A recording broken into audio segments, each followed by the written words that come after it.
ربیع الاول کی 12 تاریخ آتی ہے، ہمارے بہت سارے مسلمان بھائی 12 ربیع الاول کی تاریخ کو نبی اکرم کی پیدائش کا جشن مناتے ہیں۔ پہلے یہ جشن چھوٹے موٹے پیمانے پر منایا جاتا تھا، اب ہر سال اس کے اندر بڑھوتری ہو رہی ہے۔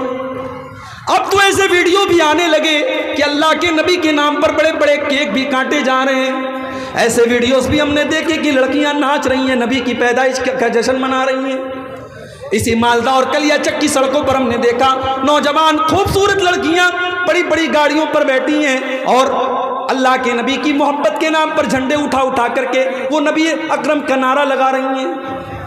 او لوگو، جس نبی نے اپنی امت کی بیٹیوں کو پردے میں رہنے کا حکم دیا، جس نبی نے اپنی امت کی عورتوں کو یہ حکم دیا کہ جب بھی تم گھر سے نکلو تو پردے میں نکلو، تمہارے جسم کا کوئی حصہ کسی غیر مرد کے سامنے ظاہر نہ ہو، آج اسی رسول کی محبت کے نام پر جوان جوان لڑکیاں آج اپنی خوبصورتی کی نمائش کر رہی ہیں۔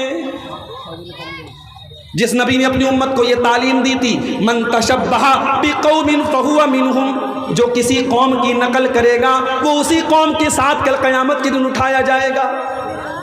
ہم نے اپنے نبی کی محبت کے نام پر اپنے نبی کا ہی برتھ ڈے منانا شروع کر دیا، ہم نے اپنے نبی کی محبت کے نام پر کیک کاٹنا شروع کر دیا۔ کچھ دن اور گزر جانے دو، ابھی تو کیک کاٹے گئے ہیں، موم بتیاں بھی جلائی جائیں گی، اور جس طریقے سے بچے کا برتھ ڈے منایا جاتا ہے اور ہیپی برتھ ڈے ٹو یو کہا جاتا ہے، اس طریقے سے ہیپی برتھ ڈے ٹو یو یا رسول اللہ بھی کہا جائے گا۔ آپ دیکھ لیجئے گا، اگر آپ زندہ رہے تو وہ دن بھی آئے گا۔ بدعات ہر سال ایک نئے بچے کو جنم دیتی ہے۔ نبی اکرم جب نماز پڑھتے تھے، سلام پھیرنے کے بعد آپ اللہ اکبر کہتے تھے، استغفر اللہ استغفر اللہ استغفر اللہ کہتے تھے، مختلف آپ دعائیں پڑھتے تھے، اللہم انت السلام و منک السلام تبارک یا ذا الجلال والاکرام، رب انی علی ذکرک و شکرک و حسن عبادتک، مختلف آپ دعائیں پڑھا کرتے تھے۔ اس کے بعد اگر کسی کی مرضی ہے، کوئی چاہتا ہے وہ ہاتھ اٹھا کے دعا کرنا چاہتا ہے اپنے لیے، اپنے بال بچوں کے لیے، وہ دعا کر سکتا ہے، کوئی منائی نہیں ہے۔ ہم نے کیا کیا؟ ہم نے نماز پڑھتے ہی، سلام پھیرتے ہی ہم نے ہاتھ اٹھا کے دعا کرنا شروع کیا۔ امام نے ہاتھ اٹھائے، مقتدیوں نے امام اٹھائے، مقتدیوں نے ہاتھ اٹھائے، لوگوں نے دعائیں کی، اور اس کے بعد سب اٹھ کر کے چلے گئے، سنتیں پڑھنے لگے، اور سلام پھیرنے کے بعد کی جو دعائیں ہیں وہ کوئی نہیں پڑھ رہا ہے۔ ایک بدعت آتی ہے 10 سنتوں کو لے کے چلی جاتی ہے میرے بھائی۔ محرم کا مہینہ آیا، 10 محرم کی تاریخ کو اللہ کے نبی کی نماز سے حضرت حسین کی شہادت ہوئی، بڑے دردناک طریقے سے کربلا میں شہید کیا گیا۔ اس شہادت کو یاد کرنے کے لیے حضرت حسین کے قبر کی ایک شبی بنائی گئی جس کو تعزیہ کا نام دیا گیا۔ مسلمان نوجوان تعزیے نکال کر کے یا حسین کا نعرہ لگا رہا ہے۔ او مسلمانوں، تمہیں حسین کی شہادت کا غم ہے، اسی محرم کی 1 تاریخ کو حضرت عمر فاروق فجر کی نماز پڑھا رہے ہیں اور ابو لولو نے حملہ کر کے ان کو شہید کر ڈالا، تم نے 1 محرم کو حضرت عمر کے نام کا تو کوئی تعزیہ نہیں نکالا۔ اسی محرم کے پہلے 17 ذی الحجہ کی تاریخ کو عثمان غنی کو ان کے گھر میں بڑی بے دردی سے شہید کر دیا گیا، تم نے عثمان غنی کے نام کا تو کوئی تعزیہ نہیں نکالا، کوئی علم نہیں نکالا، کوئی جلوس نہیں نکالا۔ اسلام ان بدعات کا نام نہیں ہے میرے بھائی۔ اگر آپ شہادتوں کا غم منائیں گے تو سال کی کوئی تاریخ ایسی نہیں ہے جس تاریخ میں کسی نہ کسی بڑی شخصیت کی شہادت نہ ہو۔ اسلام شہیدوں کے خون سے اسلام کی تاریخ رنگین ہے۔ اگر آپ شہادتوں کا غم منائیں گے اور لوگوں کی پیدائش کی خوشی منائیں گے تو سال کی کوئی تاریخ باقی نہیں بچے گی۔ اسلام بڑا ہی سمپل دین ہے میرے بھائی، اس کو سمپل ہی رہنے دو، اس میں بدعات مت نکالو، اس میں کوئی نئے نئے کام مت نکالو۔ انتقال ہو گیا کسی انسان کا، تیسرے دن آپ نے بریانی بنوا دی، آپ نے لمبا چوڑا کھانے کا انتظام کیا، پورے خاندان کے لوگ آ کر کے دعوت اڑا رہے ہیں۔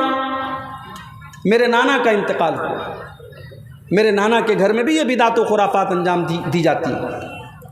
میں سمجھاتا ہوں، نصیحت کرتا ہوں، لیکن بہرحال ہے، ماحول ہے، جب تک اللہ ہدایت نہ دے انسان کے بس کی بات نہیں۔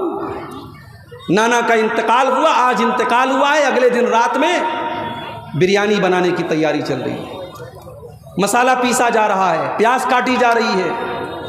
میرے ماموں لوگ بیٹھے تھے، میں نے کہا کہ آپ کو کچھ سمجھ میں آ رہا ہے؟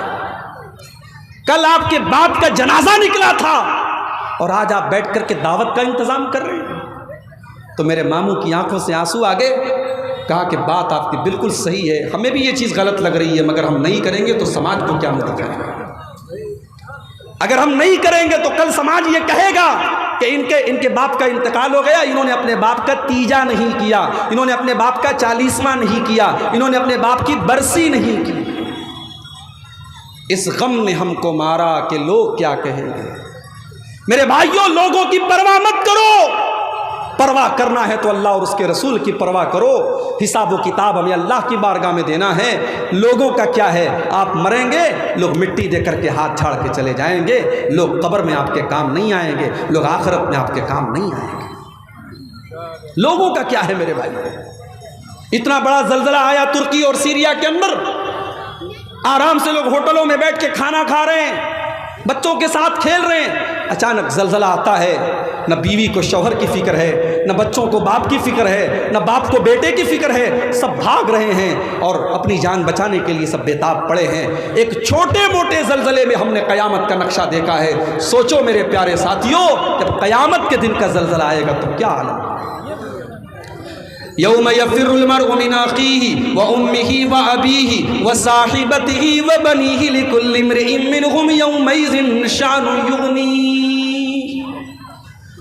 قیامت کے دن انسان اپنی ماں کو دیکھ کر کے بھاگے گا، اپنے باپ کو دیکھ کر کے بھاگے گا، اپنی بیوی کو دیکھ کر کے بھاگے گا، اپنے بچوں کو دیکھ کر کے بھاگے گا۔ وہاں کوئی کسی کا پرسان حال نہیں ہوگا۔ جب وہاں کوئی کسی کے کام نہیں آئے گا تو دنیا میں دوسروں کی خوشی کے لیے ہم اللہ کی شریعت کا کھلواڑ نہ بنائیں۔ میرے پیارے ساتھیوں، باپ دادا نے کیا کیا، سماج میں کیا ہو رہا ہے، ماحول میں کیا چل رہا ہے، آپ اس کی پرواہ مت کیجئے، آپ قرآن و حدیث پر عمل کیجئے۔ آج ہمارے یہاں کی شادیوں کا حال آپ دیکھ لیجئے، ہمارے بہت سارے نوجوان ہر جلسے میں تقریر سننے جا رہے ہیں، عبدالغفار صاحب سے بڑی محبت کرتے ہیں، ہمارے ساتھ سیلفی لینے کے لیے تیار ہیں، لیکن آپ نے کبھی یہ سوچا کہ آپ جب شادی کرتے ہیں تو آپ کو باقاعدہ سامان تجارت بنا کر کے آپ کا سودا کیا جاتا ہے؟ غریب لڑکی کے باپ سے سودا کیا جاتا ہے کہ شادی کے موقع پر آپ کو یہ چیزیں دینی پڑے گی۔ اگر آپ کے دل میں ذرہ برابر غیرت ہے میرے نوجوانوں، اگر اس جلسے میں 500 نوجوان بھی بیٹھے ہیں، اگر 500 نوجوان یہ دل میں ارادہ کر لیں کہ ہم اپنی شادی میں جہیز نہیں لیں گے، ہم اپنی ہونے والے سسر کے اوپر کوئی بوجھ نہیں ڈالیں گے، تو 500 فیملیز سے آپ اس بوجھ کو ختم کر دیں گے میرے بھائی۔ 500 غریب بیٹیوں کے باپ سکون کی سانس لیں گے اگر صرف 500 نوجوان اس جلسے میں یہ طے کر لیں کہ ہم جہیز نہیں لیں گے۔ ہمارے یہاں برادری چلتی ہے، کوئی شیخ ہے، کوئی انصاری ہے، کوئی شیر آبادی ہے، کوئی کچھ ہے، کوئی کچھ ہے، مگر ان خرافات کی کوئی برادری نہیں ہے۔ شیخ بھی جہیز لے رہا ہے، انصاری بھی لے رہا ہے، شیر آبادی بھی لے رہا ہے، اہل حدیث بھی لے رہا ہے، دیوبندی مسلک کا بھی لے رہا ہے۔ جہیز کی اور ان رسموں کی کوئی برادری نہیں ہے میرے بھائی۔ اللہ کے واسطے آپ اس برائی کو ختم کرو میرے بھائی۔ آج حالات یہ ہو گئے، پہلے مہینے میں ایک خبر آتی تھی کہ کوئی مسلمان لڑکی غیر مسلم کے ساتھ فرار ہو گئی، مرتد ہو گئی۔ پہلے مہینے میں، سال میں ایک خبر آتی تھی، اب روزانہ واٹس ایپ پر خبریں آتی ہیں۔ نیہا انصاری نے شادی کر لی روہت کے ساتھ، شبانہ شیخ نے شادی کر لی سنجے کے ساتھ۔ لڑکی مسلمان ہے، فیس بک پر غیر مسلم لڑکے سے دوستی کر رہی ہے، اس کو آئی لو یو بول رہی ہے، اسے محبت کا اظہار کر رہی ہے، اس کے ساتھ فوٹو کھینچ کر کے اس کے ساتھ اپنے عشق اور محبت کا چرچا کر رہی ہے، اور پھر ایک دن اس کے ساتھ بھاگ جاتی ہے اور اس کے مذہب میں داخل ہو جاتی ہے۔ یعنی اس کا مطلب یہ ہوا کہ ہم اپنی بیٹیوں کو اس قابل بھی نہیں بنا سکے کہ انہیں رب کی توحید کی اہمیت سمجھا پاتے، انہیں اسلام کی اہمیت سمجھا پاتے، انہیں ایمان کی قدر و قیمت سمجھا پاتے۔ یہ ایمان دنیا کی سب سے قیمتی چیز ہے میرے بھائی۔ یہ ایمان وہ چیز ہے جس کی حفاظت کرنے کے لیے اگر جان دینی پڑے تو جان دے دی جائے، اگر مال قربان کرنا پڑے مال قربان کر دیا جائے، اگر بال بچوں کو قربان کرنا پڑے بال بچوں کو قربان کر دیا جائے۔